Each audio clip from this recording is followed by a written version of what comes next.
Hi friends, तो आज हम पढ़ने वाले हैं क्लास 8 साइंस का चैप्टर 11। तो ये है फोर्स एंड प्रेशर। तो लेट्स स्टडी। तो हमने क्लास 7th में पढ़ा हुआ है कि जो ऑब्जेक्ट होते हैं वो कैसे मूव करते हैं, हाउ द ऑब्जेक्ट्स मूव। और अगर आपको याद होगा कि जो हम कैसे डिसाइड मतलब जो एक ऑब्जेक्ट है वो कैसे डिसाइड करता है कि जो ये लाइक फास्टर होना है दूसरे से या कि स्लोअर होना है ना। और तो हमारे पास यहाँ पर 3 गेम्स है। ये 3 गेम्स में फर्स्ट जो गेम है गोलकीपर है फर्स्ट गेम में, तो जिसमें गोलकीपर जो है वो बॉल को बचा रहा है गोल होने से। फिर सेकंड गेम जो है यहाँ पर जो हॉकी प्लेयर है वो फ्लिक कर रहा है बॉल को, है ना। तो ये भी जो बॉल को पुश ही मतलब एक टाइप का फोर्स ही लग रहा है इसमें। फिर ये थर्ड में है कि जो फील्डर है ये बॉल को स्टॉप कर रहा है ना। तो इस ये सारे में जो है फोर्स के यूज़ आते हैं। तो ये गेम्स में भी फोर्स के यूजेस आते हैं। तो कैसे कैसे यूजेस आते हैं, जो फील्डर्स होते हैं वो कैसे बॉल को स्टॉप करते हैं, और हॉकी प्लेयर जो होता है वो बॉल को कैसे फ्लिक करता है। और जैसे फुटबॉल प्लेयर कर ले तो फुटबॉल प्लेयर बॉल को लात मारता है पैर से, फुट से, है ना। तो उस पर भी अपना क्या लग रहा है, पुश जो फोर्स लग रहा है ना। तो हम ऐसा भी बोल सकते हैं कि जो फोर्स है ये बॉल पे अप्लाई किया जा रहा है जब बॉल को किक किया जा रहा है, पुश किया जाता है, थ्रो किया जाता है या फ्लिक किया जाता है, ठीक है ना। तो सबसे पहले हम जानते हैं कि जो फोर्स होता है वो होता क्या है, फोर्स है क्या। तो फोर्स वो होता है जब एक पुल या पुश, कोई भी ऑब्जेक्ट को हम लोग पुल कर रहे या पुश कर रहे तो उसे बोलेंगे फोर्स, ठीक है ना। तो एक्शंस जैसे picking, opening, shutting, kicking, hitting, lifting, flicking, pushing, pulling, ये सब क्या है फोर्स में। ये सारे डिफरेंट डिफरेंट टास्क है, ये फोर्स में ही आते हैं, ठीक है ना। तो ये सब फोर्स के ही मतलब है। तो इस टेबल में हमारे पास दिया गया है कि हमें आइडेंटिफाई करने एक्शंस जो पुल और पुश में ऐसे आते हैं। जैसे यहाँ पर हमारे पास कुछ ऑप्शन है जो मैंने आपको बताया, एक्शंस है pushing, pulling, picking and etcetera etcetera. तो ये एक्शंस है, इसमें पुल और पुश यूज आते हैं, हमें यही यस और नो करना है। और यहाँ पर कौन से जो है फोर्स अप्लाई किए जा रहे हैं आपको ये अपने होमवर्क में करना है, ठीक है ना। तो इन साइंस में क्या होता है, जो पुल और पुश होता है, कोई एक ऑब्जेक्ट पे एक पुल और पुश किया जाता है तो उसे बोलेंगे फोर्स। मैंने आपको बताया जैसे कोई एक मोशन जब इम्पार्टेड किया जाता है ऑब्जेक्ट से एक फोर्स के एक्शन से, ठीक है ना, तभी जो होता है वो फोर्स प्ले में आता है। तो अभी नेक्स्ट टॉपिक पढ़ते हैं। फर्स्ट जो है कि फोर्स जो है वो एक इंटरेक्शन की वजह से आता है। Force are due to an interaction. So देखते हैं कि जो एक जैसे सपोज एग्जाम, यहाँ पे एक एग्जांपल दिया है कि एक मैन जो है एक गाड़ी के स्टेशनरी कार के पीछे खड़ा है ना। और ना स्टेशनरी कार मतलब क्या होता है, स्टेशनरी कार वो होती है जो गाड़ी बंद पड़ गई, मतलब जैसे आगे नहीं जा रही तो उसे बोलेंगे स्टेशनरी कार। एक खड़ा है तो क्या ये मतलब गाड़ी जो स्टेशनरी कार है वो जो जाम हो गई वो कार, हमें उसे धक्का देना पड़ेगा, वो खुद ही गाड़ी चलने लगेगी? नहीं। तो वो मैन को पहले क्या करना पड़ेगा, पुश करना पड़ेगा कार को, मतलब धक्का देना पड़ेगा। तो जो जैसे ही वो धक्का दे रहा है तो जो क्या हो रहा है, वो फोर्स जो है वो गाड़ी पे अप्लाई किया जा रहा है, ठीक है ना। तो गाड़ी पे जो है वो फोर्स अप्लाई किया जा रहा है। तो तभी जब हम धक्का देंगे, जब हम पुश करेंगे, जब मैन जो है जब ये गाड़ी को पुश करेगा तभी क्या होगा, ये स्टेशनरी कार है ये चलेगी आगे और तभी फोर्स आएगा उसमें। नो अभी आपके फ्रेंड्स, आपके कजिन्स, आपके सिबलिंग्स होंगे तो आपने कभी ना कभी तो आपके फ्रेंड्स के साथ ही खेला ही होगा ये वाली गेम, जिसमें ये वाली गेम है। तो इसमें क्या कर रहे हैं कि एक दूसरे को क्या करें, मतलब ऐसे नहीं होता है पुश, एक दूसरे का हाथ पकड़ रहे और पुश कर रहे हैं ना। तो जो दोनों गोल्स है वो पुश कर रहे हैं एक दूसरे को। जब भी जो पैर्स हैं उसी टाइम पे उन लोग पुश भी कर रहे हैं और उसी टाइम पे उन लोग पुल भी कर रहे हैं। तो ठीक है ना, समझ में आया आपको यहाँ पे। और जैसे ये कार का बताया, वो दोनों गर्ल्स का बताया, ठीक है ना।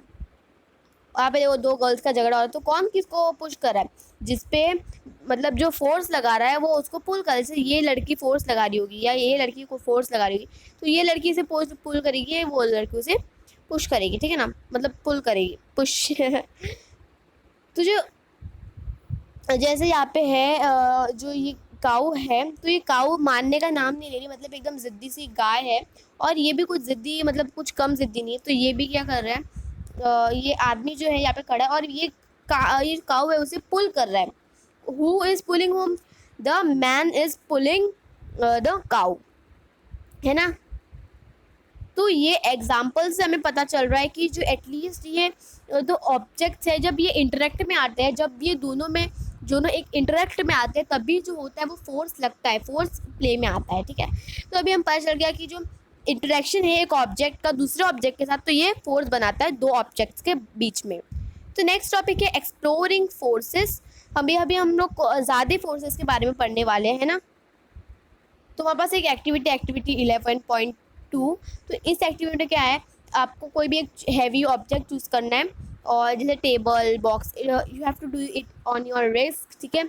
और आपको मूव करना है बाय पुशिंग हार्ड, आपको एकदम हार्ड पुश करना है, ठीक है ना। आपको पुल करने से आपको कोई अपने फ्रेंड्स की हेल्प ले सकते हो। तो इस डायग्राम में क्या है, इस पिक्चर में क्या दिखाया है, ये दोनों फ्रेंड्स है ना। ये दोनों फ्रेंड्स जो है एक ही साथ खड़े होके एक ही साइड में उन लोग क्या कर रहे हैं, पुश कर रहे हैं। तो और सेकंड जो पिक्चर है, सेकंड पिक्चर में जो है कि एक बॉक्स है और एक जो है दूसरी साइड कर रहा है और एक ऐसे अगले साइड कर रहा है, ठीक है। दोनों अलग अलग साइड कर रहे हैं। तो कौन सा जो ऑब्जेक्ट है, कौन सा जो बॉक्स है या कोई भी टेबल जैसे मान लो, तो कौन से साइड वाला टेबल जो है, कौन से पिक्चर, ए वाला या बी वाला हिलेगा।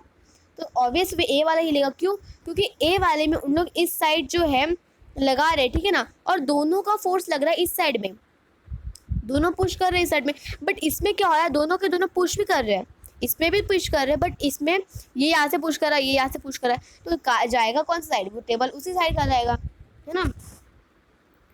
आपने जैसे ये गेम्स अगर आपके स्कूल में कराते होंगे, आपने आपके फ्रेंड्स के साथ कभी खेली होगी कि ये इसे बोलते हैं टग ऑफ वॉर।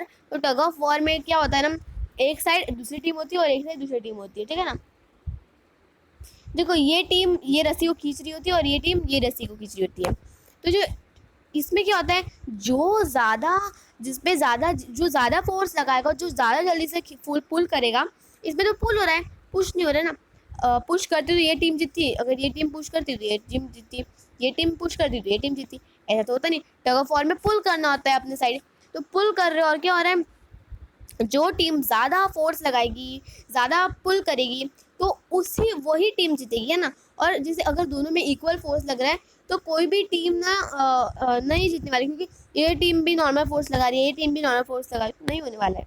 तो जो रोप है वो उसके एक ही डायरेक्शन में खड़ जाएगा, ठीक है। तो ये सारे जो क्या ये एग्जांपल्स हमें सजेस्ट करते हैं कि फोर्स के नेचर। नाउ जो फोर्स अप्लाई किया गया है एक ऑब्जेक्ट पे सेम डायरेक्शन पे, जो ऐड कर रहा है दूसरे ऑब्जेक्ट पे। नाउ जो आपको रिकॉल करना है कि जब हैवी बॉक्स वाले जो दोनों दोस्त पुश करे थे सेम डायरेक्शन में, तो क्या होता था, बॉक्स हिल सकता था। बट अगर आप अलग अलग खड़े हो और अलग अलग पुश कर रहे हो तो क्या होगा, वो ऑब्जेक्ट तो हिलने से रहा नहीं, है ना।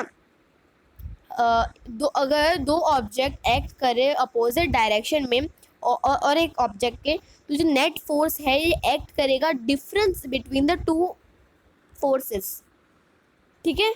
समझ में आया, मतलब मैंने आपको जैसे वो हैवी बॉक्स वाले में था, मैंने आपको समझाया वही वाला किस्सा होता है इसमें फोर्स में। ना जो फोर्स होता है, जो लार्जर या स्मॉलर होता है, तो वो इक्वली होते हैं। कोई भी चीज़ में सेम ही फोर्स, जो स्ट्रेंथ होती है फोर्स की, वो यूजुअली जो होती है वो उसके मैग्नीट्यूड से बताई जाती है। The strength of the force is usually expressed by it magnitude. तो हमने स्पेसिफाई किया जो डायरेक्शन है फोर्स का, वो एक्ट करता है, फोर्स में एक्ट करता है। तो डायरेक्शन है, अगर जो मतलब जैसे अगर जो डायरेक्शन है और जो मैग्नीट्यूड है ये अप्लाई किए जाएंगे फोर्स जो होते हैं चेंजेस में, तो ये इफेक्ट भी जो है इसके चेंजेस होंगे। तो क्या इसका मतलब होता है कि जो नेट फोर्स है ये एक ऑब्जेक्ट पे जो होता है वो जीरो होता है। तो अगर जो दो फोर्स है वो एक्ट हो रहे हैं अपोजिट डायरेक्शन में, क्या वो इक्वल रहेंगे। तो इन जनरल क्या होता है, अगर मोर देन एक फोर्स में एक्टिंग जो ऑब्जेक्ट होता है फोर्स लगता है, हावेवर जो इफेक्ट है ऑब्जेक्ट का ये ड्यू टू नेट फोर्स होता है जो एक्ट कर रहा होता है उस पर, ठीक है।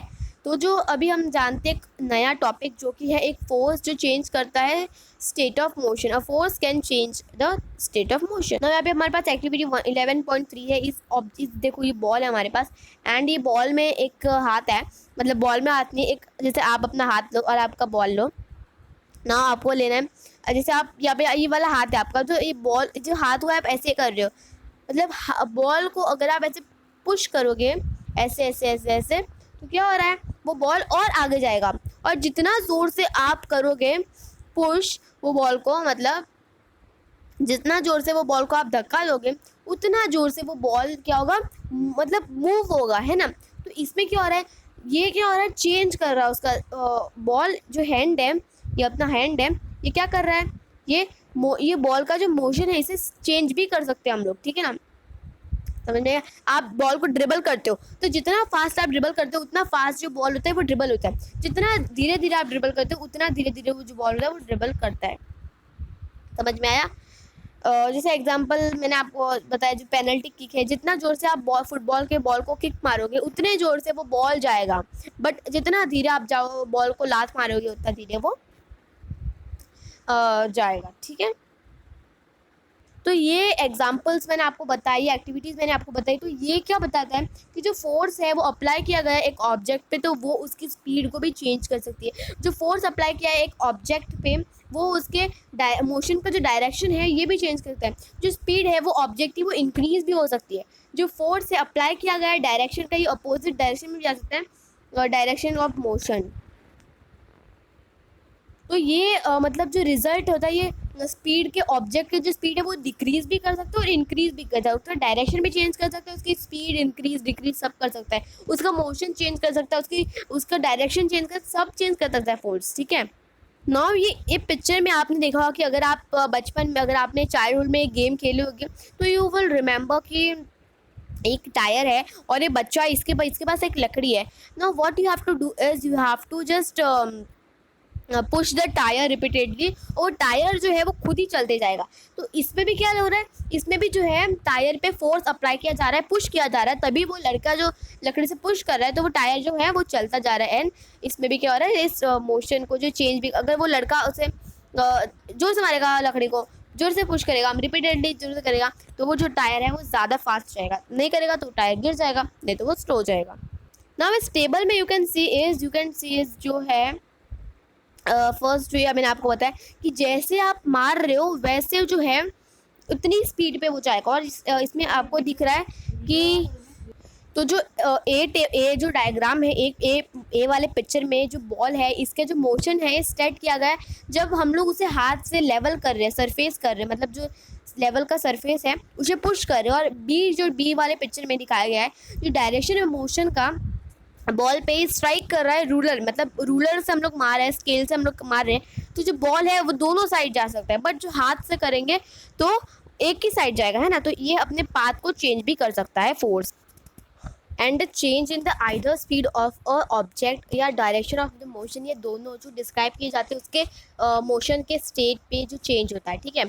और एक फोर्स जो होता है वो जैसे चेंज भी ला सकता है स्टेट ऑफ मोशन के ऑब्जेक्ट, मतलब ऑब्जेक्ट के स्टेट ऑफ मोशन में। तो स्टेट ऑफ मोशन क्या होता है, तो सबसे पहले जो स्टेट ऑफ मोशन उसकी होता है एक ऑब्जेक्ट पे जो डिस्क्राइब किया जाता है उसके स्पीड और उसके डायरेक्शन के मोशन पे, ठीक है। जो स्टेट ऑफ रेस्ट होता है वो कंसीडर किया जाता है जैसे स्टेट ऑफ जीरो स्पीड पे, और मतलब जैसे वो ऑब्जेक्ट की कोई जीरो स्पीड और मतलब रेस्ट पे है, वो मतलब नॉट वर्किंग, ठीक है ना। और जो ऑब्जेक्ट रेस्ट या मोशन पे रहता है दोनों जो है उसके स्टेट या स्टेट ऑफ मोशन रहता है, ठीक है ना। तो क्या इसका मतलब ये होता है कि जो एप्लीकेशन फोर्स है, फोर्स का जो एप्लीकेशन है ये हमेशा रिजल्ट करेगा चेंज में स्टेट ऑफ मोशन के ऑब्जेक्ट में। तो चलो जानते हैं, ये कॉमन एक्सपीरियंस है कि जो बहुत सारी जो टाइम जो एक्सपीरियंस होते हैं फोर्स का ये हमें कभी कभी रिजल्ट नहीं करता, मतलब और ये चेंज में स्टेट ऑफ मोशन के। तो जैसे एग्जांपल है मैंने आपको बताया कि जब हैवी बॉक्स जो है होता है वो मूव नहीं कर पाता, बट हमें उसके लिए मैक्सिमम फोर्स जो होता है उसको एक्सर्ट करने के लिए ना अगेन नो इफेक्ट होता है जो फोर्स पे वेल ऑब्जर्व्ड होता है। जो हम लोग अगर वॉल को अगर जैसे पुश करेंगे, जैसे आप अभी आप ना वॉल को पुश करने की ट्राई करो, तो आप क्या वो वॉल को पुश कर पाओगे? नहीं कर पाओगे, ठीक है ना। तो इस पे कोई वॉल पे कोई इफेक्ट नहीं होगा। जैसे अगर आप बॉल को जैसे आपका बॉल है फुटबॉल वॉलीबॉल जो भी वाला बॉल है उसे पुश करोगे तो बॉल हिल जाएगा, तो इसमें इफेक्ट पड़ रहा है, इसमें इफेक्ट पड़ रहा है। बट अगर आप वॉल जो है, दीवार है आपके घर की, वो दीवार को हिलाने की ट्राई करोगे तो क्या वो दीवार हिलेगी? नहीं हिलेगी, क्योंकि उसमें इफेक्ट ही नहीं लगा। तो no effect is applied on a wall. तो नेक्स्ट टॉपिक है कि जो फोर्स है ये शेप चेंज कर सकता है एक ऑब्जेक्ट का। तो लेट्स फाइंड आउट कि असली में जो फोर्स है ये ऑब्जेक्ट का शेप चेंज कर सकता है कि नहीं। नो हमने पढ़ा इफेक्ट जो ऑब्जेक्ट पे अप्लाई किया जाता है फोर्स के, मतलब जो फोर्स का इफेक्ट जो है एक ऑब्जेक्ट पे अप्लाई किया जाता है। तो देखो यहाँ पे हमारे पास अब हम पे पूछा गया है कि जैसे फर्स्ट एग्जांपल है कि जो जैसे आप आटा होता है, मम्मी आटा गूंथती है, तो वो आटा उसका मोशन का जो स्टेट ऑफ मोशन है वो चेंज होता है। अगर यस तो यस पे टिक करना, नो तो नो पे टिक करना, ठीक है ना। और क्या वो शेप में चेंज ला सकता है? तो अगर यस होगा तो यस पे, नो होगा तो नो पे, ठीक है ना। तो आपको ऐसे ही सारे एग्जाम्पल्स जो है आपको करने हैं, है ना। सो या this is your also this is your homework, okay. आपको ये होमवर्क में करना है, और अगर आपको अपना भी कर लिया तो आप मुझे कमेंट सेक्शन में इसके आंसर ज़रूर बताना। ना देखो, जैसे जैसे मैंने आपको रोटी का एग्जांपल दिया, रोटी के डो वाला। तो रोटी का डो जो है अगर हम उसे ऐसे जैसे हिलाएंगे तो उसका, अगर हम लोग गूनेंगे, अगर हम इसे नीड करेंगे तो वो क्या होगा, उसका जो शेप है वो चेंज होगा। तो जैसे मतलब तो यहाँ पर बताया गया है कि जो फोर्स है एक ऑब्जेक्ट पे अप्लाई किया जाता है तो वो उसका शेप भी चेंज कर सकता है। तो जैसे आप कुछ एक्टिविटीज़ हैं, आपको सबसे पहले जैसे आपको ना जो ऑब्जेक्ट का है उसको मूव करना है रेस्ट से, ठीक है। फिर आपको जो चेंज करना है उसके स्पीड में ऑब्जेक्ट के, अगर वो मूव कर रहा है, फिर आपको उसका जो डायरेक्शन ऑफ मोशन है ऑब्जेक्ट का उसे चेंज करना है। Then you have to bring about a change in the shape of the object. Now last is may cause some of this all of the effect, मतलब किसी किसी के साथ सारे इफेक्ट्स हो सकते हैं बट किसी किसी के साथ कुछ इफेक्ट्स नहीं हो सकते, है ना। तो जब फोर्स जो होता है वो एक या एक सारे इफेक्ट्स कॉज कर सकता है। ये इम्पॉर्टेंट है कि रिमेंबर करना, सारे जो नन ऑफ दीज, मतलब सारे के सारे जो एक्शंस हैं, मीन्स नन ऑफ दिस, मतलब सारे के सारे ऑप्शन नहीं प्लेस लेते हैं without the action of a force, ठीक है। जैसे एक ऑब्जेक्ट होता है वो खुद से मूव नहीं करता, हमें उसका मतलब, जैसे कोई कुछ ऑब्जेक्ट होता है, जैसे sometimes the ball is not, जैसे बॉल बहुत ही एकदम रफ नहीं है, रफ बॉल उधर वो खुद स्टॉप होता है, बट बॉल एकदम स्लाइडी है तो बॉल खुद ही आगे निकल रहा है ना। तो कभी कभी ऐसा होता है, बट जो ये अपना डायरेक्शन खुद नहीं चेंज कर सकता, ये अपना शेप खुद नहीं चेंज कर सकता, है ना। ये अपना जो स्पीड है ये खुद से बढ़ा नहीं सकता, खुद से डायरेक्शन चेंज नहीं कर सकता, खुद से शेप भी चेंज नहीं कर सकता। तो अभी हम जानेंगे contact force is and non contact force. तो सबसे पहले पढ़ेंगे कॉन्टैक्ट फोर्स। तो कॉन्टैक्ट फोर्स में फर्स्ट फोर्स है जो कि है मस्कुलर फोर्स। तो कॉन्टैक्ट फोर्स क्या होते हैं ना, कॉन्टैक्ट फोर्स वो होते हैं जो जैसे कोई ऑब्जेक्ट के साथ हमारा कोई कॉन्टैक्ट है, जैसे इंटरेक्ट कर रहे हैं वो, जैसे मैंने एक हैवी बॉक्स पकड़ा है, तो हैवी बॉक्स और मेरा ये कांटेक्ट है, तो ऐसे यही होता है कांटेक्ट फोर्स। तो उसमें सबसे पहला है muscular force. Now you can push और lift a book by without touching it, no you can not. आपको टच करोगे फिर आप उसे लिफ्ट और पुश कर सकते हो, ठीक है ना। You can lift a bucket water without holding, no we have to hold water of the bucket without to hold it, है ना। और जनरली हमें इस सब के लिए क्या करना पड़ता है, हमें एक फोर्स लगाना पड़ता है, ठीक है ना। तो और ये सब क्या आ रहा है, कांटेक्ट में आ रहा है ना। तो जो कांटेक्ट में आ रहे होते हैं हमारे, मतलब one contact to another contact, तो वो उसे बोलेंगे कांटेक्ट फोर्स, ठीक है। जैसे मस्कुलर फोर्स क्या होता है, मस्कुलर फोर्स जो होता है वो फोर्स, जैसे कोई एक्शंस हमारे मसल्स से एक्शंस हो रहे हैं उसे बोलेंगे मस्कुलर फोर्स, ठीक है। जो मस्कुलर फोर्स है वो हमें हमारी जो बॉडी की मूवमेंट्स है, एक्टिविटीज़ है, जैसे बेंडिंग अवर बॉडी, तो ये सब क्या मस्कुलर फोर्स में आते हैं।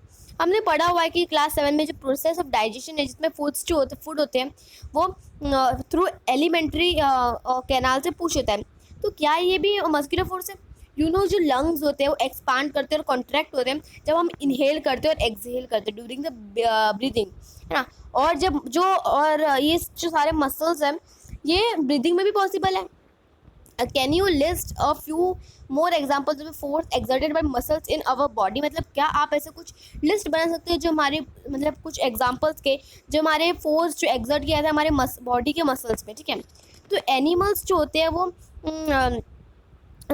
मस्कुलर फोर्स का यूज़ करते हैं उनके कुछ फिजिकल एक्टिविटीज़ करने में और कुछ भी अलग अलग टास्क। जैसे एनिमल्स, जैसे एग्जांपल्स है एनिमल्स के बुलक्स, हॉर्सेस, डोंकीज, कैमल्स, ये सारे क्या वेरियस टास्क के लिए यूज़ आते हैं और ये अपने मसल्स का यूज़ करते हैं कुछ फिजिकल एक्टिविटीज़ में।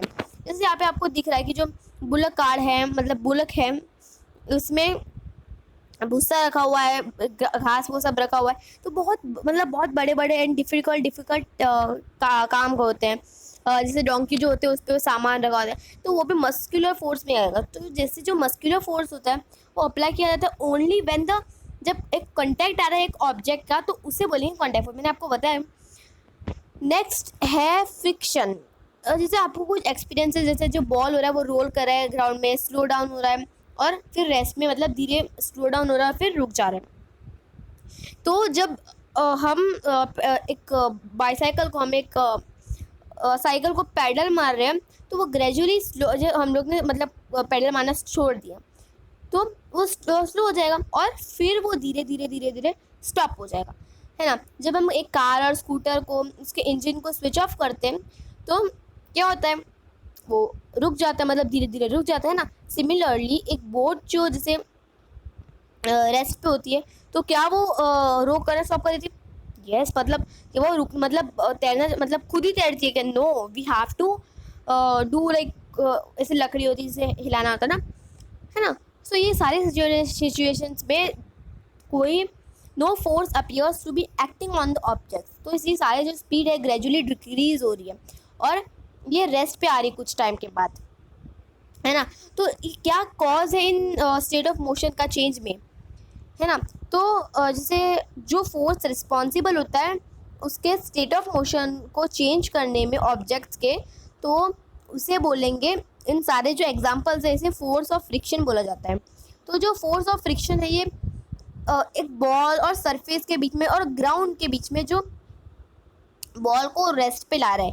सिमिलरली क्या होता है ना, जो फ्रिक्शन होता है वो वाटर और बोट के बीच में आ रहा होता है जब वो हम लोग स्टॉप कर रहे होते हैं रोइंग, मतलब हम लोग बोटिंग स्टॉप कर रहे होते हैं तब।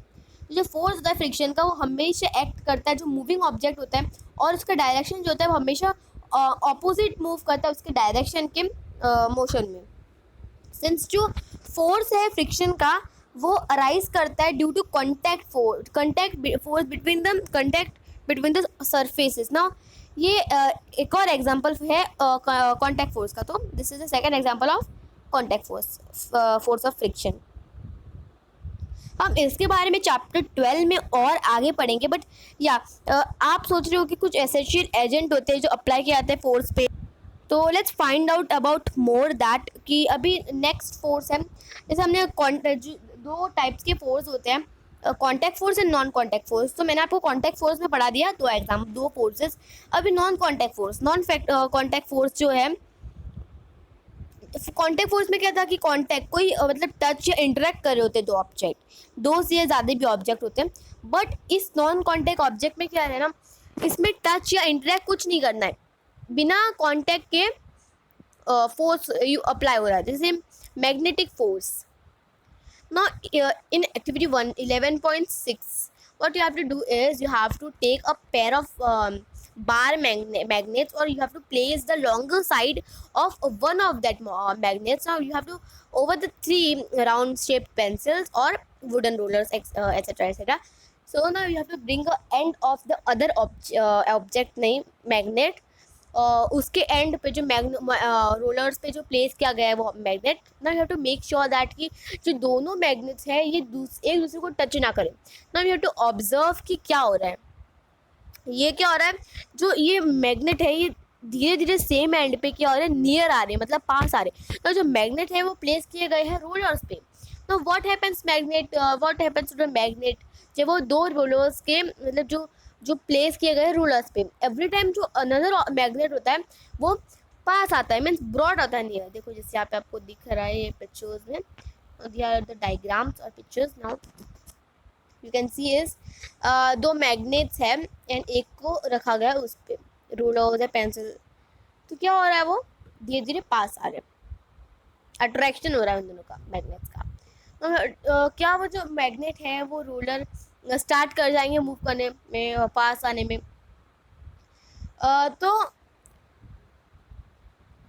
तो क्या ऐसा हो रहा है कि मतलब क्या हो रहा है कि जो सेम फोर्स जो एक्टिंग में यूज हो रहा है बिटवीन द टू मैग्नेट्स। तो आपने क्लास 6 में या सॉरी आपने क्लास 6 में पढ़ा है कि जो लाइक पोल्स होते हैं दो मैग्नेट्स के, वो रिपील करते इच अदर, और अनलाइक पोल्स जो होते हैं वो अट्रैक्ट करते इच अदर को। तो अट्रैक्शन या रिपल्शन बिटवीन द ऑब्जेक्ट्स जो as also seen in other form of pull और पुश, ठीक है। तो क्या इसमें कांटेक्ट की ज़रूरत पड़ी? नहीं। ये जो मैग्नेट्स में जो फोर्स अप्लाई हो रहे हैं तो इसमें कांटेक्ट की ज़रूरत पड़ी? No, there is no contact between the two objects. तो जो फोर्स अप्लाई किए गए हैं मैग्नेट से, तो मैग्नेट का एक एग्जांपल है, उसको नॉन कांटेक्ट फोर्स बोला जाएगा, ठीक है।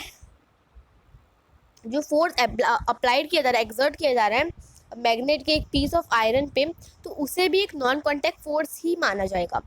अभी नेक्स्ट नॉन कांटेक्ट फोर्स का काइंड है electrostatic force. Now in this activity 11.7, what you have to do is you have to take a plastic straw and you have to cut it in the nearly two equal pieces, and you have to suspend one of those pieces from the edge of the table with the help of a piece of thread. Now what you have to do is you have to hold the other piece of straw in your hand and rub. You have to rub it at free end, और एक sheet of paper के साथ आपको एक rubbed and जो है straw के पास लाना है, और क्या करना है, वो सस्पेंडेड स्ट्रॉ के पास, और आपको मतलब ये मेक श्योर कि जो दो पीस है ये एक दूसरे को टच ना करें। आप क्या ऑब्जर्व करेंगे, व्हाट डू यू ऑब्जर्व?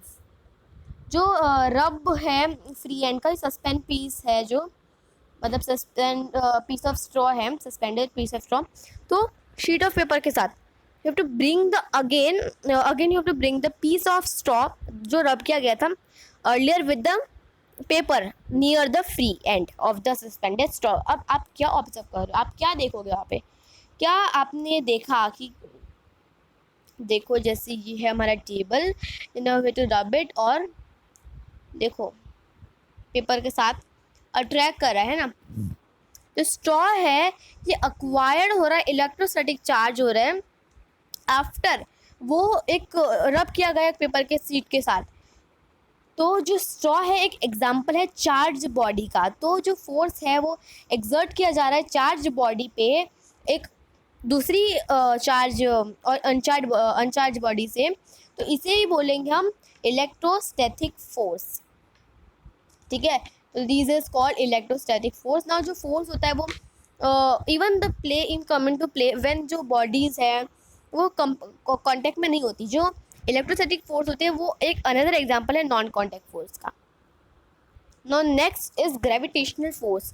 तो आपको पता है कि जो कॉइन होती है, पेन जो गिरती है, तब जो ग्राउंड होती है वो जैसे आपके हाथ से पेन या कुछ भी गिर गई या कुछ भी कोई भी थिंग कोई भी कुछ भी ले लो, कुछ भी गिर गई तो क्या होता है, वो नीचे जाएगी ज़मीन पे, है ना। तो जो जैसे लीव्स या फ्रूट्स भी गिरते हैं ग्राउंड पे तो क्या होते हैं, वो डीअटैच होते हैं प्लांट से। व्हाट हैपेंड इट, वो नीचे गिरते हैं। तो क्या आप सोच रहे हो कि कैसे हो रहा है, क्यों हो रहा है? जो कॉइन है आपके हाथ में पकड़ा हुआ तो वो रेस्ट में, मतलब वो घूम या कुछ उसका मोशन हिल नहीं रहा है, वो मतलब आपके ऐसे चांसेस आपके हाथ में रेस्ट ले रहा है, बैठा है। तो as soon as it is release, जब उस जो आपके हाथ से नीचे गिरा तो जो ये जो स्टेट ऑफ मोशन है, जो कॉइन है वो अंडर गोज जाएगा एक चेंज में। तो क्या हो रहा है ये फोर्स, मतलब क्या हो रहा है ये फोर्स एक्टिंग का, कौन सा फोर्स है? तो इस फोर्स को ही हम बोलेंगे ग्रेविटेशनल फोर्स। और जब भी कोई ऑब्जेक्ट या थिंग या कुछ भी चीज़ नीचे गिरती है अर्थ के पास, टुवर्ड द अर्थ, क्योंकि वो पुल करता है उसे, जो फोर्स, इसी फोर्स को बोलेंगे फोर्स ऑफ ग्रेविटी, या ग्रेविटी भी बोल सकते हो। तो ये अट्रैक्टिव फोर्स है ना। अभी भी कर सकते हैं, जैसे आपके हाथ पे पेन है, तो you have to take the pen, और आपको क्या करना है, ज़मीन पे गिरा दो। आप बेड पे बैठो, बेड पे गिरा दो। आप ज़मीन पे बैठो, ज़मीन पे गिरा दो। आप अपने स्टडी टेबल पे बैठो, तो नीचे गिरा दो, ठीक है। तो क्या होगा, वो नीचे जाएगा नहीं, ऊपर नहीं गिर जाएगा, क्योंकि उसमें ग्रेविटी है। जो भी अर्थ पे जो भी चीज़ आप फेंकोगे ऊपर, वो नीचे तो ज़रूर से आएगी, ठीक है। तो जो फोर्स ऑफ ग्रेविटी है वो सारे ऑब्जेक्ट पे एक्ट करती ना। जो फोर्स ऑफ ग्रेविटी है वो हम ह्यूमंस बीइंग जो है, एनिमल्स, ट्रीज, सब में, अगर हमारे अर्थ में ग्रेविटी नहीं होती ना, तो क्या होता है ना, हम लोग भी हवा में उड़ होते हैं। और जो वाटर है वो भी फ्लो होता है to the ground as soon as one tap. जैसे आप पानी, जैसे नल में पानी है, तो वो अगर ग्रेविटी नहीं होती ना, तो पानी भी हवा में उड़ता है ना। जो वाटर है रिवर में भी, वो नीचे ही फ्लो होता है, because of the force of gravity. अगर ग्रेविटी नहीं होती तो पानी भी ऊपर फ्लो होता। अब फोर्स में जो ग्रेविटी है, this is not a property of the earth alone. In fact जो सारे ऑब्जेक्ट है यूनिवर्स के, वेदर द स्मॉल और लार्ज ऑब्जेक्ट, उन लोग एग्जर्ट करते एक फोर्स हर अदर ऑब्जेक्ट पे। तो इस फोर्स को ही कहा जाता है gravitational force. Now pressure, what is pressure. हमने फोर्स के बारे में सब पढ़ लिया। को फोर्स के काइंड्स पढ़ लिए, मतलब 2 टाइप्स के फोर्स होते हैं, टाइप्स पढ़ लिए, उसके अंदर के एग्जांपल्स पढ़ लिए। ग्रेविटेशनल फोर्स है, मैग्नेटिक फोर्स है, इलेक्ट्रोस्टैटिक फोर्स है, ये नॉन कॉन्टेक्ट फोर्स में आते हैं। बट जो बाकी के फोर्स है ना, तो जैसे वो कॉन्टेक्ट फोर्स में आते हैं। मतलब बाकी के फोर्स में मस्क्यूलर फोर्स, और कौन सा फोर्स, फ्रिक्शन है, फोर्स ऑफ फ्रिक्शन है। तो ये जो है, ये कॉन्टेक्ट फोर्स में आते हैं। तो हमने अभी सारा सब कुछ पढ़ लिया फोर्स के बारे में ना। और आपको पता चलेगा कि जो पुल और पुश ऑफ एन ऑब्जेक्ट होता है, वो फोर्स होता है। तो अभी हम जानते हैं कि प्रेशर क्या होता है ना। आपने क्लास 7 में पढ़ा है कि जो स्ट्रॉन्ग मीन्स होते हैं during a storm, cyclone, anything, जो इवन द रूफ टॉप भी हिला देते हैं। आप अगर गाँव में जाओगे, तो जो रूफ टॉप्स होते हैं, जो घास से बने होते हैं, वो उड़ जाते हैं, पतरे से बने होते हैं ना। तो यू ऑल्सो लर्न दे जो विंड्स और साइक्लोन्स होते हैं, वो एक एयर के प्रेशर से डिफरेंसेस होते हैं उनके। इनमें कोई रिलेशन है between the pressure and force, तो जानते हैं। चलो, to push a nail into a wooden plank of its head. Now, did you succeed? Try now to push the nail by pointed end. जैसे आपने ये जो है, इस पार्ट से, ऊपर वाले पार्ट से अगर वो खीरा ठोकने की ट्राई की, तो नहीं होगा। नीचे वाले से करोगे तो ही होगा। Now we have to do is, we have to try cutting vegetables. Now you have to ask your parents, and we have to take the help of your parents. Now what you have to do is, you have to cut vegetables with the help of blunt knife, और जैसे चाकू होता है, चाकू का ये जो sharp as ये वाला है, तो आपको इसे घुमा देना है और इससे कट करना है वेजिटेबल्स, ठीक है। दिस इज द ब्लंट वाला, blunt, and this is a sharp. तो इससे कट करना है, ब्लंट वाले से। तो क्या होगा, क्या कटेगा नहीं। कौन सा इजियर है, शार्प वाला इजियर है। तो क्या आपने जाना कि जो फीलिंग है उस area of the over of the force जो अप्लाई किया जा रहा है, जैसे एग्जांपल है पॉइंटेड नेल है, जो ईजियर बना रहा है, जो शार्प नाइफ है वो और ईजियर बना रहा है ना वेजिटेबल कटर। तो जो फोर्स एक यूनिट पे एक्ट करता है, यूनिट एरिया पे जो एक्ट करता है एक सरफेस के, तो उसी को बोलेंगे pressure. The force acting on a unit area of a surface is called pressure. तो प्रेशर का जो है यहाँ पे फॉर्मूला है, pressure equal to force upon area on which it acts. मतलब जैसे ये होता है, तो देखो, pressure equal to force upon area, ऐसे करना है, ठीक है। तो इस टाइप पे, इस स्टेज पे जो हम कंसिडर करेंगे ओनली वो फोर्सेस जो एक्ट कर रहे हैं परपेंडिकुलरली इस सरफेस पे जो प्रेशर का कंप्यूटेड है।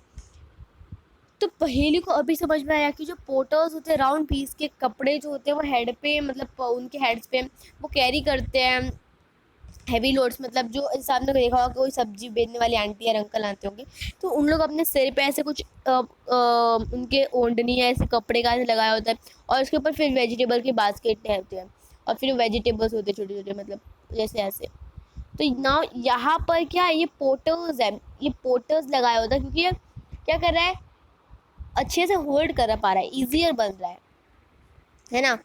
देखो ये देखो नाउ यू कैन से ये कूली जो है और ये मतलब सॉरी पोर्टर है जो लोड कैरी कर रहा है। Now you have to note the area of the जो डिनोमिनेटर में अबाउट द एक्सप्रेशन है ना, जो स्मॉल एरिया है, स्मॉलर एरिया है लार्जर, जिस पे larger pressure surface of the same force, जो एरिया है पॉइंटेड एंड नेल का वो ज़्यादा छोटा है उसके हेड से, जो सेम फोर्स है देयरफॉर वो प्रोड्यूस कर रहा है एक प्रेशर जो सफिशिएंट होता है पुश करने में जो पॉइंटेड एंड के नेल के एंड में with into the wooden plank. तो यहाँ पे पूछा गया कि जो क्या लिक्विड्स और गैसेस भी एक्सर्ट करते हैं फोर्स, तो चलो पता करते हैं। Pressures exerted by liquid and gases, तो इसके लिए ना थोड़ी सी एक्टिविटी है। इस एक्टिविटी में क्या करना है आपको, मैं आपको इजी वाली एक्टिविटी बता रही हूँ जिसमें देखो जैसे आपको एक पानी की बोतल लेनी है जिसमें से आपको एक छेद कर देना है, ठीक है। तो यहाँ से हमने छेद किया और फिर what you have to do is you have to take the full water, मतलब आधा भरा आधा रहने दो, ठीक है। और आपको उसके ऊपर जैसे करना है, तो क्या करोगे, जो होल है, होल यहाँ से जब पे होल किया था तो वो होल से पानी निकलना स्टार्ट होगा। ऐसा क्यों, क्योंकि जो गैस है लिक्विड है ये एक्सर्ट कर रहे हैं प्रेशर को। एक जो वॉल है, बॉटल है, बॉटल समझो, ये जो बॉटल है ना, देखो ये जो बॉटल है ये बॉटल का वॉल है, this is the wall of the bottle, okay ना, this is the wall of the bottle. ये जो है ना यहाँ पर जो पानी है इसको धक्का दे रहा है बॉटल को, वॉल को, और हमने इसको छेद कर लिया तो पानी गैस से वो सब बाहर निकल रहे हैं। तो इससे पता चलता है कि जो प्रेशर है वो भी एक्सर्ट करता है कंटेनर, मतलब जो प्रेशर है और गैसेस है ये भी एक्सर्ट करता है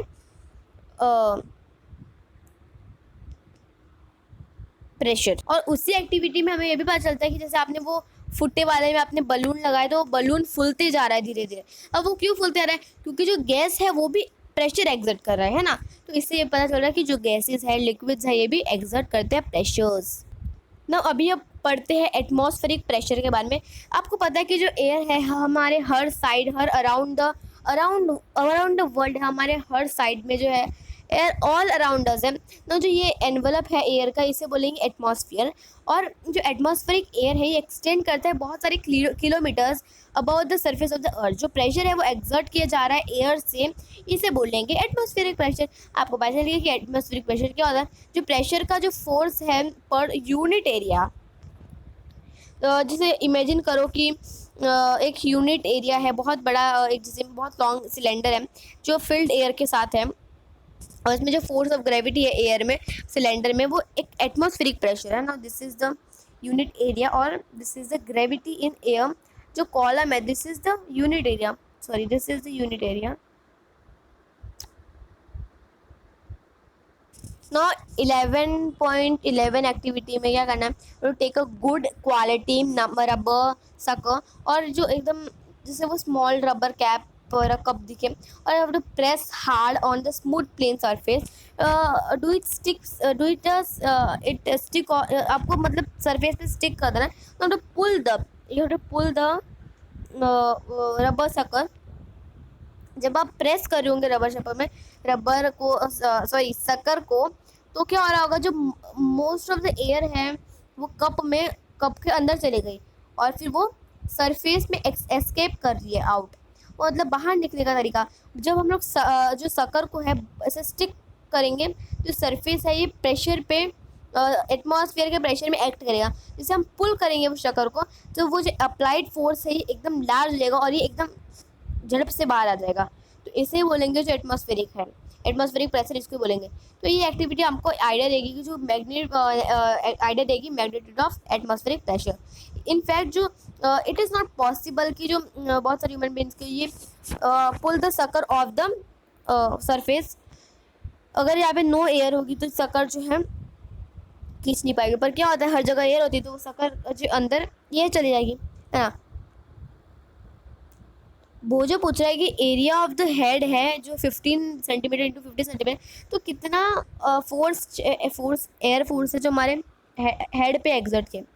तो जो फोर्स है हमारे due to the air of the column in the height of the atmosphere on area 15 to 15 centimetre, ये नियरली इक्वल होता है force of gravity on an object of mass 225 kg, 225 kg, like 225 ON।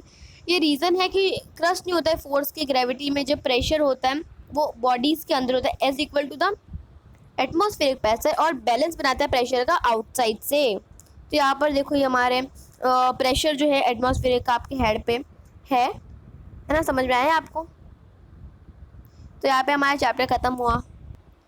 सो यहाँ पर हमारा chapter होता है ख़त्म। अगर आपको ये वीडियो अच्छी लगी, अगर आपको अगर आपको ये वीडियो अभी तक देख रहे हो तो आपको अच्छी लगी है, मुझे पता है आपको कॉन्सेप्ट भी क्लियर हो ही गया होगा। So yeah let's meet in next video, okay. और या सब्सक्राइब करना, शेयर करना, और सब्सक्राइब के बाजू में जो बेल आइकन होगी उसे ऑल में क्लिक कर दें, और लाइक भी कर देना वीडियो को अगर आपको समझ में आ गया है तो वीडियो कॉन्सेप्ट क्लियर हो गया था। Yeah let's meet in next video, bye bye.